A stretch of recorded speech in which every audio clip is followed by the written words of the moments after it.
Well, guys, real quick. I want to end the note on a little bit more testosterone because it's been a very feminist focused show. So I want to talk about the Tyson versus Paul fight that happened recently. So this was one of the most hyped events. Whatever you think about the Pauls, they are consummate marketers. Like this, they sold out 80,000 seat arena. So true. They built this thing up. They made so much money off of this, but there were some problems. So I want to go around the panel real quick. Odin, what was your take on the Tyson versus Paul fight? Well, I would have given a better take had the best rounds of Tyson's fight not been buffering on Netflix, because Netflix just crapped the bed with the entire production. So for what I could see, it was gosh awful. It was just clearly staged and a waste of time completely. Well, I want to play this for you guys real quick before we get to Tom. So Stuttering Craig, big shout out to Stuttering Craig. He posted this thing, which is actually the rules for the fight, which makes the outcome a little bit even more sus than it originally was. So I want to play this for you guys real quick. Y'all seen the rules for this fight, bruh? This is clearly rigged. Look at this. So first of all, Mike Tyson's gonna get paid more money to lose than to win. Secondly, he gets penalized for knocking out Jake Paul in the first round. He's only gonna get paid a little bit of money if he knocks him out in the second round. So to make the most money, he has to survive all 8 rounds while avoiding knocking Jake out. On top of that, it has to go to decision. But the problem is Jake Paul chose the judges. This is crazy rigged, bro. If I'm Mike Tyson, I'm gonna just knock him out anyway. Please, just do it. So what do you guys think about that? I think.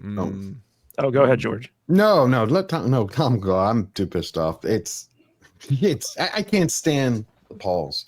Let the salt flow, George. Just let it all out. Jake Paul Jake Paul is a con man, a hustler. He is. He's not even a grifter, somebody who's working. It's just a showboat. And what he did, and I saw that earlier, and that infuriated me. But it also tells me the same way what position Tyson is in financially for him to agree to that. I'm sure they're going to set up a rematch, do some crap like that. But Tyson should have chewed right through him. Have you seen his training videos where he's going 3 to 4 minutes straight, just hammering 1 minute? And I'm like, when I watched it, because I didn't watch it at the time that it played, I saw all the issues that were going on. When I went and watched it, I was like, what the hell is going on here? The girls had a better fight. Fantastic. And I was sitting here and I'm watching him. I'm like, look at your training videos. He's going in like Iron Mike used to go and hammering away. And this time you saw Paul trying to dance around. I'm like, what are you doing? And Tyson's just leaning back. No, I can't stand the Pauls. Never have liked them. Showboaters, nothing else. And I really wish Tyson would have knocked his fucking ass out. Tom, the big star of the night was the fact that everyone who tuned in on Netflix couldn't actually watch the fight. Yeah. And now so bad. The WWE is a little bit concerned because they're signing on with Netflix, and they're like, can Netflix handle the live streaming capability of these live events? Because basically, like, I think more people than is the population of the planet Earth tuned into Netflix last night to watch this thing, and they just had buffering issues, they had stuttering issues, they had pixelation issues. Everyone who wasn't there at the actual arena had problems watching this thing, and the people who were at the arena who were live streaming through their phones were getting millions upon millions of views on like Twitter and stuff like that. So do you think Netflix can actually handle live events like this? I think that last night proved that no, streaming is not yet ready for prime time, at least especially Netflix, which is sad considering they're supposed to be the biggest streaming platform on the planet. Now, I know Amazon has had some live streaming events that have gone pretty well so far, like with NFL and stuff. But if Netflix thinks they're going to be able to handle anything like WWF or NFL, they've got another thing coming. This was a disaster of massive proportions. If people were able to get it played, the jokes are already out there about how the graphics from the original Tyson Nintendo game Punch-Out had better graphics because they could actually at least see, unlike this last night. Like, I couldn't even get it to play. I actually quit watching it, watched a movie, tuned back in later when I knew the fight was finally in session. But there was a couple individuals who were actually at the fight who were streaming live on X who had like 5 million viewers, and they were doing fine. Yeah, so like, incredible. Netflix's infrastructure is completely fucked because everybody else was also complaining who wasn't watching the game, the match, right? So everybody else who's just trying to watch it. So they launched the middle portion of Cobra Kai on the same day, mind you. So you had a bunch of people who were trying to probably watch that, plus the fight, plus whatever Arcane. else Netflix. What? Arcane? Arcane. No. Yeah, so you had all these people trying to watch different things, and they were having problems all at once because you had, 40 million people trying to view into Netflix or more all at once. Well, what does That it tell you just about tells their you- infrastructure, Tom? They're fucked. They can't handle this. They can't handle it like cable. Well, how are they They just going to do can't. Christmas NFL? How are they going to do They're that? not going to be able to, not unless they really massively overhaul their crap.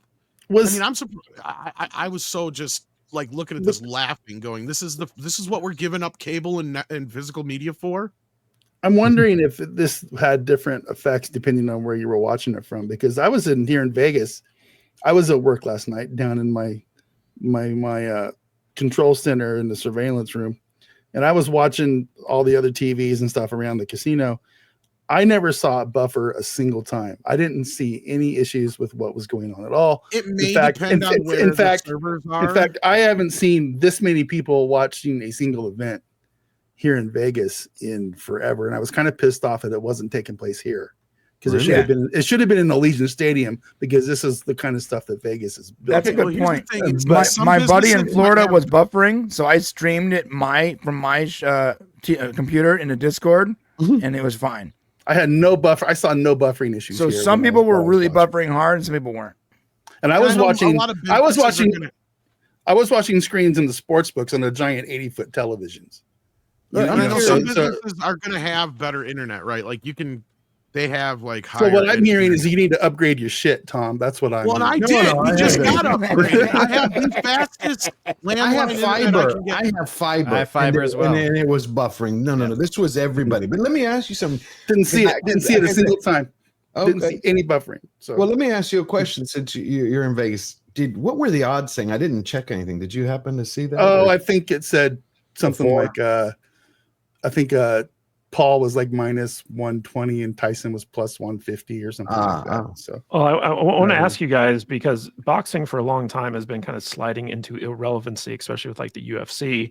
And this was kind of like a return to like, oh, boxing's like a thing again. But then everyone was so disappointed with the outcome.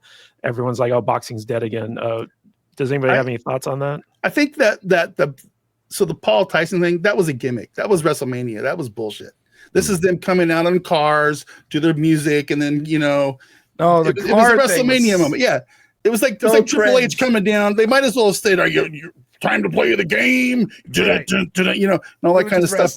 But they were streaming on Twitch too. Did you see that in their car? The matches before that match, that girls fight. Girls fight was good. That's one of the best boxing matches I've ever seen. It was good. It was incredible. They beat the shit out of each other.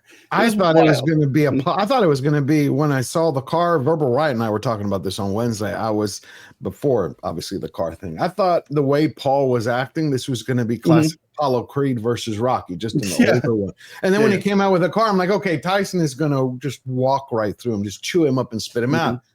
And I was like, what the hell is going on? That's the bad thing.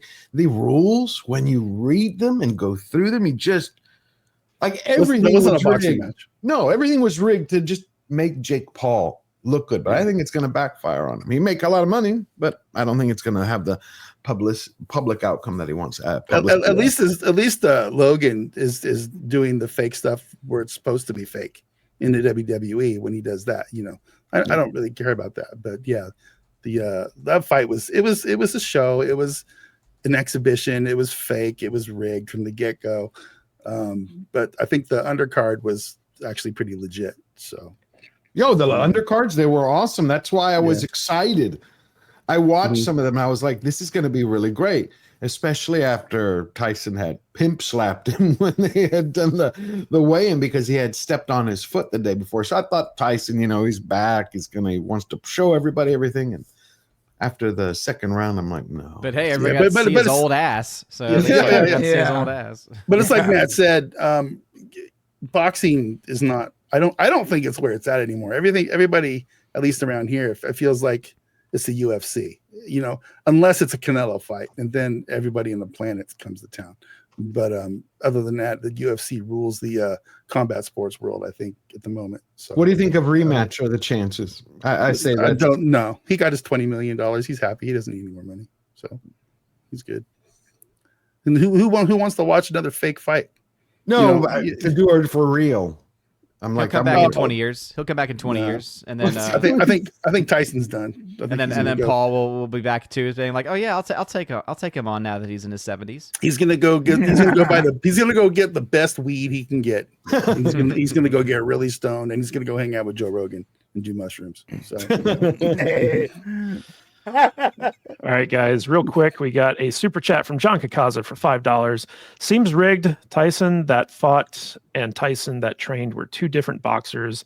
Did not see any of that explosiveness we saw in the training. No, 100% true. Hunter, he's right. John is great. He knows what he's talking about. Yeah, absolutely. No, you watch the training videos. You're like, he's going to chew him up and spit him out. I don't know where that Tyson was.